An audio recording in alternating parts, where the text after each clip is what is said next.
Amis du ressuscité, bonjour. Voici le journal de la peste, épisode numéro 7, la soumission à l'autorité. J'ai pris conscience que je ne vous avais pas suffisamment donné de références dans le catéchisme de l'Église catholique, dans les précédentes catéchèses, et c'est la raison pour laquelle je commence cette petite catéchèse sur l'autorité en vous donnant les numéros à retenir concernant ce sujet de la soumission à l'autorité, pour que vous puissiez aller le voir rapidement si vous ne voulez pas écouter la longue catéchèse que je vais faire maintenant. Donc, il s'agit des numéros 1897 à 1904. C'est pas long en fait, hein, il n'y a même pas 2 pages. 1897-1904. C'est facile de se souvenir.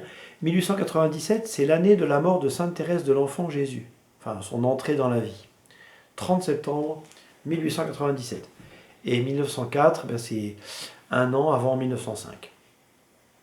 J'ai rien trouvé de mieux. Bon, alors, ça c'est pour le catéchisme.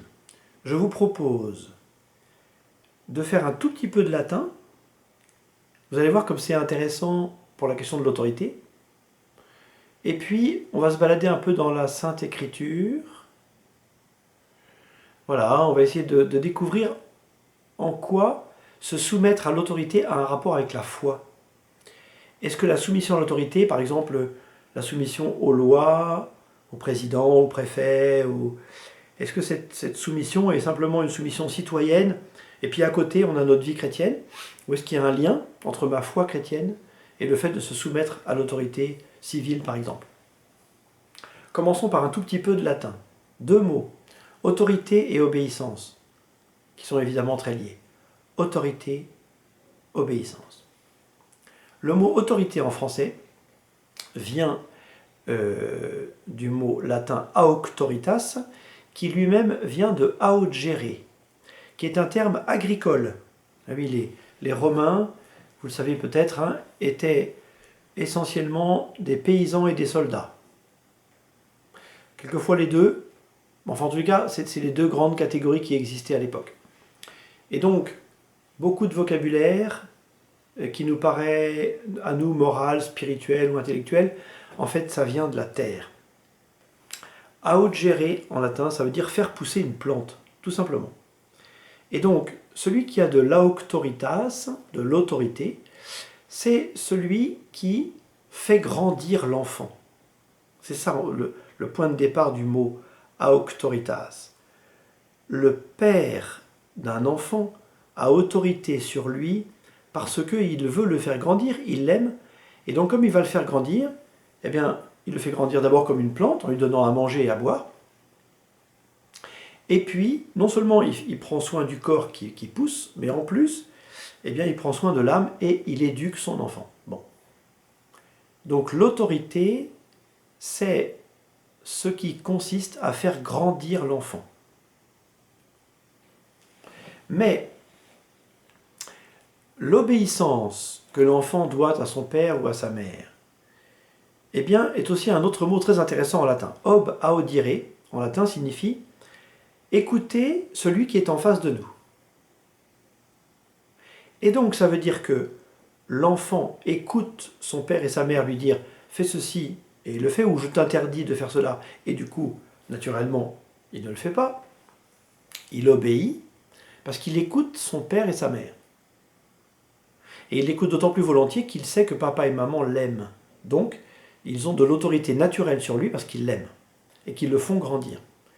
Donc l'enfant obéit à ses parents, mais les parents obéissent aussi à leurs enfants en fait. Pourquoi? Eh bien parce que quelquefois, eh bien, il faut obéir, il faut écouter ses enfants. Pas dans le sens de leur obéir comme s'ils étaient leurs parents, mais dans le sens où tous 2, enfants et parents, enfin tous 3, enfants et parents, sont soumis à l'autorité de la vérité. Et donc il faut écouter la vérité, écouter le vrai, le bon, le bien.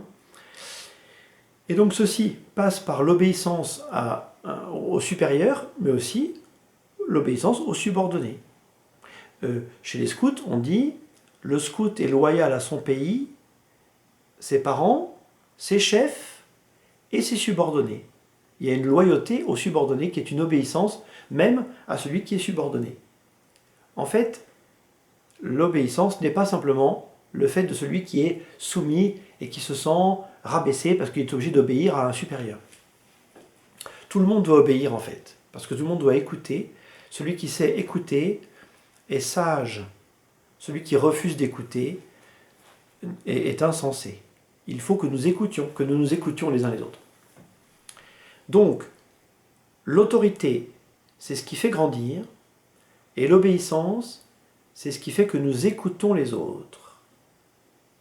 Donc, se soumettre aux autorités ou obéir aux autorités, en fait, c'est savoir écouter et faire confiance à l'autorité qui est faite pour faire grandir le bien commun. En principe, on va voir qu'il y a des exceptions à ce principe, bien sûr.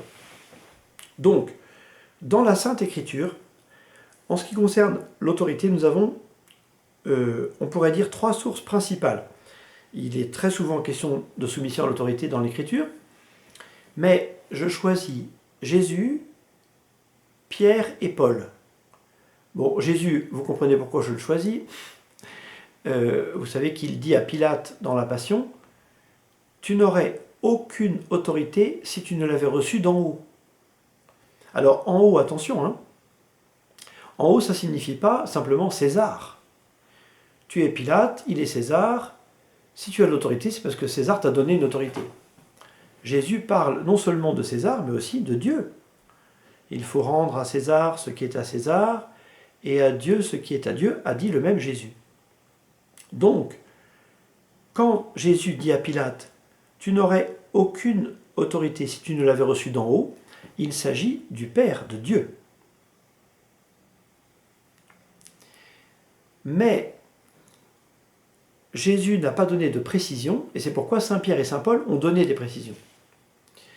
Ce qui est intéressant, c'est que, vous voyez, Saint Pierre et Saint Paul étaient 2 personnages, comment dirais-je, à la personnalité très différente et au rôle très différent.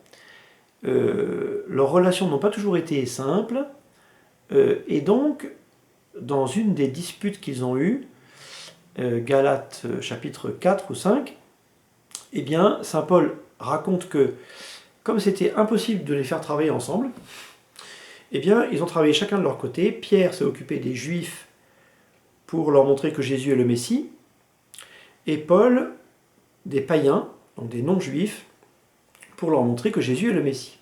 Donc ils faisaient le même boulot, mais chacun de leur côté, pour éviter qu'ils aient à se friter. Mais saint Paul, à la fin du récit de cette dispute, dit « Cependant, nous avons un point commun, c'est que nous allons tous les deux nous occuper des pauvres. » Ce qui est très beau et très juste. On peut très bien avoir de la difficulté à travailler ensemble, dans une communauté chrétienne, mais par contre, ce qui doit être commun, c'est le soin des pauvres. Mais à vrai dire, la question de la relation à l'autorité est aussi un point commun chez Saint Pierre et Saint Paul. Ça, c'est très intéressant parce que ces 2 personnages assez diamétralement opposés ont le même enseignement sur le respect de l'autorité. On va voir ça de plus près. Je ne commente pas le passage de Saint Paul, Romains 13, vous pourrez aller voir vous-même, Romains, chapitre 13, dans lequel il parle de la soumission à l'autorité de façon assez semblable à la façon dont Saint Pierre en parle. J'ai choisi Saint Pierre, j'aurais pu choisir Saint Paul. Je vais vous lire un passage. Il s'agit de la première épître de Saint Pierre au chapitre 2. Je vais vous le lire et puis faire un tout petit commentaire très simple pour faire le lien entre ma foi et ma soumission à l'autorité, la soumission à Dieu et la soumission aux hommes. Alors, voici ce que dit Saint Pierre dans sa première lettre au chapitre 2 et au verset 13. « Soyez soumis à toute institution humaine à cause du Seigneur, et à l'empereur qui est le souverain, et aux gouverneurs qui sont ses délégués pour punir les malfaiteurs et reconnaître les mérites des gens de bien. Car la volonté de Dieu, c'est que les gens de bien fassent taire les insensés qui parlent sans savoir. Soyez des hommes libres, sans dissimuler votre méchanceté derrière cette liberté. Soyez plutôt les esclaves de Dieu. Respectez tout le monde, aimez la communauté des frères, craignez Dieu, respectez l'empereur. Vous les serviteurs, soyez soumis en toute crainte de Dieu à vos maîtres, non seulement à ceux qui sont bons et doux, mais aussi ceux qui sont désagréables. Alors, voici le passage complet. Je reviens très brièvement sur 2-3 points. Soyez soumis à toute institution humaine à cause du Seigneur. Ça veut dire que, en fait, chez Saint Pierre, on comprend que se soumettre à une autorité humaine, en fait, in fine, c'est se soumettre à Dieu. Et que celui qui prétend être soumis à Dieu, mais qui ne se soumet pas aux institutions humaines, en fait, peut-être bien qu'il cache sa méchanceté derrière la liberté. Il dit, moi je veux être libre, mais en fait, en réalité, je dis que je suis libre simplement parce que je n'ai pas envie d'obéir à l'autorité. Voilà. Et donc, d'ailleurs à ce sujet, petite parenthèse, le 4e commandement, qui est donc le premier des 7 commandements qui concernent l'amour du prochain, puisque les 3 premiers concernent l'amour de Dieu, le premier des 7 commandements qui concernent l'amour du prochain, c'est « Tu honoreras ton père et ta mère ». Et donc en fait, ça veut dire que celui qui honore son père et sa mère, c'est-à-dire la première autorité qu'il rencontre dans sa vie, celui qui honore son père et sa mère, en fait, il honore Dieu. Et si il dit honorer Dieu, il faut qu'il honore son père et sa mère. C'est lié. Soyez soumis à toute institution humaine à cause du Seigneur. Il y a un lien entre les deux. Et qu'il est probable qu'il sera faux intérieurement de dire que on est soumis à Dieu, mais qu'en fait on n'a pas besoin de se soumettre à l'empereur, par exemple, s'il y en a un empereur. Mais Saint Pierre dit que l'empereur, les gouverneurs, tout ça, sont délégués pour punir les malfaiteurs et reconnaître les mérites des gens de bien. Et ça, c'est la limite de l'exercice de l'autorité de l'État, par exemple. Je prends l'exemple de l'avortement. L'avortement, aujourd'hui en France, est légal. Donc l'État français nous dit il est légitime de supprimer un enfant dans le sein de sa mère. Eh bien, le catholique, en vertu du 5e commandement, tu ne tueras pas, dit non, ce n'est pas légitime. Non, il n'est pas bon moralement de supprimer la vie d'un enfant dans le sein de sa mère sous prétexte qu'il ne rentre pas dans le projet de je ne sais qui ou je ne sais quoi. Donc, l'empereur, le souverain, le gouverneur sont là pour punir les malfaiteurs et reconnaître les mérites des gens de bien. Bon. Donc ça veut dire que l'exercice de l'autorité a des limites. Et que si l'État ne fait pas grandir la société, par exemple, quand il autorise l'infanticide, dans ce cas, ou qu'il autorise, s'il le fait un jour, le fait de tuer un vieillard parce qu'il est trop vieux, ou un handicapé parce que sa vie ne vaut pas la peine d'être vécue, ou quelque chose de ce genre, eh bien, dans ce cas, nous devons, en toute légalité, défier l'autorité. Nous devons la défier légalement, c'est-à-dire que ça ne justifie pas qu'on fasse des choses illégales, entre guillemets, ou violentes, ou qui fait qu'on ne respecte plus l'autorité de l'État. Mais en tous les cas, nous devons une résistance morale à ce qui n'est pas moralement juste. L'autorité n'est vraiment une autorité que si elle fait grandir la société. Auctoritas. Car la volonté de Dieu, c'est que les gens de bien fassent taire les insensés qui parlent sans savoir. Alors ça veut dire que si nous, catholiques, nous nous soumettons habituellement aux autorités, pour tout ce qui est légitime, eh bien, les gens qui nous regardent à l'extérieur se diront, eh bien, voilà des gens de bien.